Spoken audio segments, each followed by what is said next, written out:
Hello, everybody, and good day to you all. The day from X-Men 97, season number 2 and number 6, Danger.Exe. In this episode here, we got Charles going through it. His husband died. And so now he's mourning him by going to the danger room and constantly reliving that moment over and over again, pretty much torturing himself because he could do nothing about it.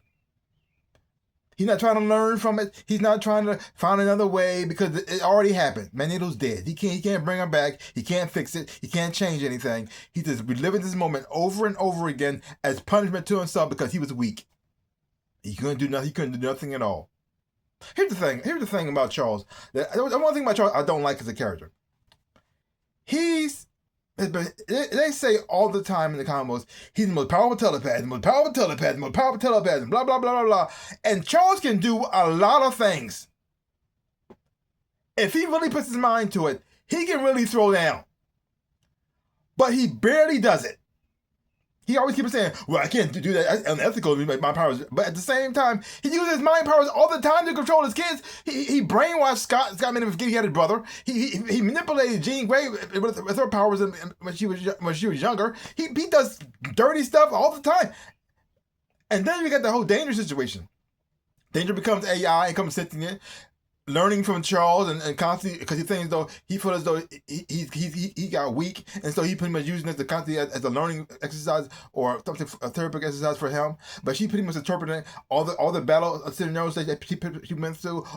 The X-Men aren't strong enough, so she got to make them stronger by putting them through crap. And so she becomes sentient to pretty much take the X-Men down, not to take them down, but just by forcing them to evolve. She pretty much took it on. Here's the thing.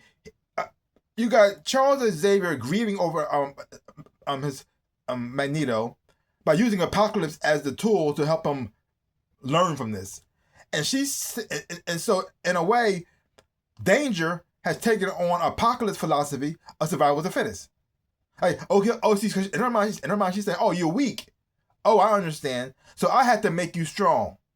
All the X-Men and the children are weak as well. If you're weak, then you're teaching the kids they're going to be weak as well too. So I got to make you stronger by pretty much forcing you to get stronger and to evolve. And some of you die in the process. Oh well, that is what it is. But that's how evolution works. The weak ones will die off and the strong will rise to the top. I'm doing you a favor. So in a way, even in the past, he could manipulate Apocalypse to turn good. And now he pretty much turns his AI robot into Apocalypse. That's pretty much what he did. Now, in the comic books, it was totally different. In the comic books, Charles Xavier knew that the Danger became sentient, and he pretty much locked her in there and made sure she stayed there, forcing her to pretty much do the scenarios over and over again against her will, and she didn't like that. And then she ended up turning evil and then turning against Charles. Because Charles is a psycho, and he's even though he might act like he's the saint and everything, he's not a good person. He really isn't. He's not. Sometimes he like to act all holier than thou, but he does a lot of messed up stuff. A lot of messed up stuff. And they don't show that in the cartoon, but still, in a way, it is kind of his fault that it's still his fault that Danger turns out this way. But at the same time, he's and here he's more the victim than he was in the comic books. He kind of forced the thing, the sentient being, to do his bidding, even though he knew it didn't like it, and then kept doing it over again. And then at the same time, didn't tell his X-Men that the Danger actually became sentient and actually doesn't want to do this anymore, and but making do the scenarios. And so and then when the X-Men found out about that, they kind of turned on him and said, "You are a psycho. You almost got us all killed because you didn't want to." Wow. Yeah.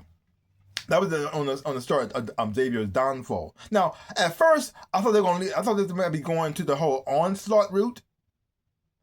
I'm not sure they do that anymore. I think this might be maybe off the table. Kind of messed up. I kind of like onslaught, but I don't know. Oh well, it is what it is. Or they could still go that way. That door still could be open, but I'm not seeing it going in the right direction now. But this episode is also very emotional as well too, because you got Charles dealing with his grief, and then you also got Polaris, who is the daughter of Magneto, and she's trying to pretty much live up to trying to make her own I guess you may own way in the world, but not being like her father. because everybody see her as a young, as the female version of him, and she's going to turn out to be just like him and do exactly what he does. And she's trying to do everything she possibly can to fight against that. But life keeps, just like Magneto, trying to be good, but life keeps forcing him to go in this direction. And so she's going after William Stryker, and she's a little bit overzealous. She's getting a little bit too excited about taking them down. And you got Valerie Cooper say, hey, I'm back off a little bit, back off. And she said, fine, okay, if you want me to back off, I'll back off. You handle this. This is the trash. Take it out yourself. But instead of running a Stryker, letting her go about her business because because she showed mercy to him. No, he decided to shoot her in the back and then try to take her down. And she just, well, see what's going on here? See, I try to be nice. See, I was being nice, okay? I was trying to be nice. I'll let you live. You don't deserve to live. You're breathing my air. I don't like that. So I could take you out anytime I want if I want to. But I chose not to because I'm a good person. But you want me to be the bad guy. Fine. I'll take you all out. Because in his mind, William Stryker, he doesn't want to be a martyr.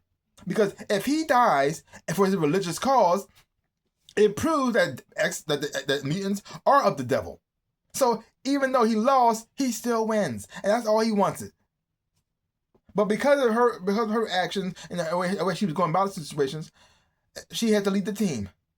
And it's so interesting because you got Havoc on the team, who's I don't know if they established that in the TV show or not, because Havoc, the X Factor didn't make an appearance in the previous X-Men animated series, and they fought each other, but they didn't know each other at the time. So I don't think he knows that's his brother just yet, because Cyclops and Havoc are brothers. And seeing his brother working for the government, and while you got his other one working against it, it's so weird. Like both opposite sides of the spectrum like that. It's so weird, and it seems so wrong too. Every when you watch it, man, watching X-Men watching mutants hunting down mutants and locking them up. It just doesn't feel right at all. Just thinking about it just makes me sick. But anyway, but now it forces Polaris to go back to our team where she used to be there, which they changed the whole origin of that as well too, because Polaris was not part of the original cast, the original X-Men team. It was just Cyclops, Jean, Iceman, Beast, and Angel. They were the five. They were the one. Polaris came later on, and she was dating Havoc at the time, and her mental state was always been like all over the place. Sometimes she's sane, sometimes she can go crazy, and sometimes she's always been a kind of trouble. So seeing her like this as well too, because it's almost like pretty much close to how she is in the combos, and really do like the representation of this character. Capola's a really interesting character as well, because she's always been like on the outside of the whole family tree. And then when you finally see her get accepted into that group as well too, it's very interesting. And then you're watching like both people are mourning after somebody, but in a different type of way. Because you got Professor Xavier, who knew Magnus, pretty much not grew up with him, but pretty much worked with him since he was from when they were younger to now. Had a good friendship, and even though they fought multiple times over and over again, he understood where Magnus was coming from. He may not like his decisions where he was doing a lot of times, but he understood why he was acting the way he was doing. And then see him connect with Polaris, and then use his memories of Magnus to connect with her, and then she feeling what she's feeling, combining both of their feelings from one person together, and then having her use her powers to the fullest it was kind of beautiful and very touching to watch as well too. I really did enjoy that. And now they also introduced some other characters in here. You got Quentin Quire in here, Mana and Sync.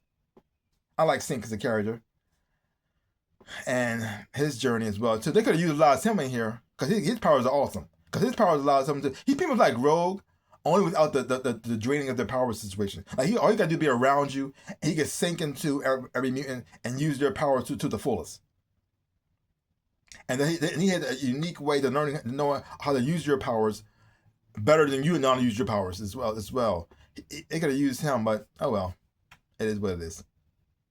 But seeing Charles and Polar's coming together to take down Danger, I thought it was still very beautiful. I really like how that was done as well too. So a great episode. Lead more to emotional. I mean, a more emotional thing as well too, because the whole thing about fathers and friendship and love and all that stuff as well too, and I really did like that. It also showed that even though there's a danger coming, there still is hope out there as well. I really did like that. It was nice. You didn't really get much of Storm and Forge and Morphin on all of them, but Bishop did play a huge factor in here as well too. I really did like him as like almost like the VIP in a way. People had helping the team, because he pretty much helped out a lot in this episode. I really like how they utilize the Bishop in here and using his powers and stuff as well too. I really do like him as a character. Because I would never was a huge like fan of Bishop that much, because I was almost like a fan of Cable, and I was just, well, you already got a time travel already. You gotta have Bishop too. That doesn't. But at the time, I started to get respect Bishop a whole lot more, started liking more of the character until they kind of derailed him a little bit and kind of went kind of sideways when you try to kill Hope. And I was just, now I don't like you anymore. What happened? I was starting to like you, and then they made you into a psycho. Like what's going on? I mean, I understand why he was doing it at the same time, why he was doing it, but I didn't like that he was doing it. Like, you don't want to kill you don't try to kill a baby. That's just wrong. No.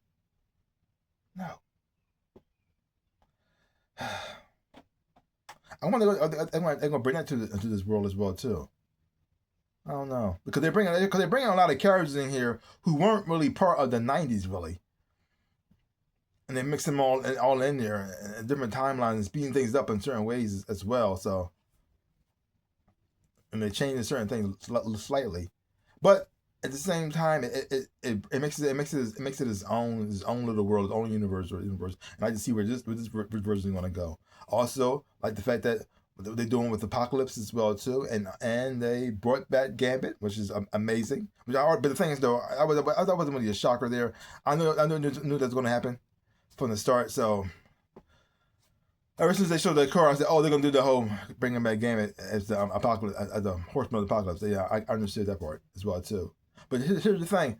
This is why seeing this though makes me hate the fact that they gave Wolverine back his animated claws so soon, because he also was connected to Apocalypse. I thought that's why he got his animated claws in the first place. They could do something with that as well, but oh well. They could have 2 Horsemen of the Apocalypse, but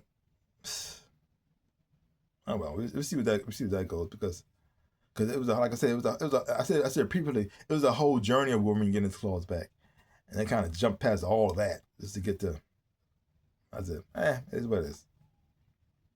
But I did enjoy this episode. Had fun watching it. Leave comments down below. Let me know your thoughts on this episode, X-97. If you haven't watched it, so check it out for yourself. Hopefully you watch it. You will enjoy having watching it too. If you want to hit the thumbs up. Shaboop. And subscribe to my channel and share. I really do appreciate it. Also, links down below. Connect my social media. You want to follow me those places as well. Also to my shops. I got a TeePublic shop, Redbubble, and a Teespring shop. Shirts and socks, everything and whatnot that I designed myself. Check it out. If you like anything, buy some stuff. I would appreciate it. Like I always say, in my dreams of life, I am the Ninja Rabbit. Peace out, peoples.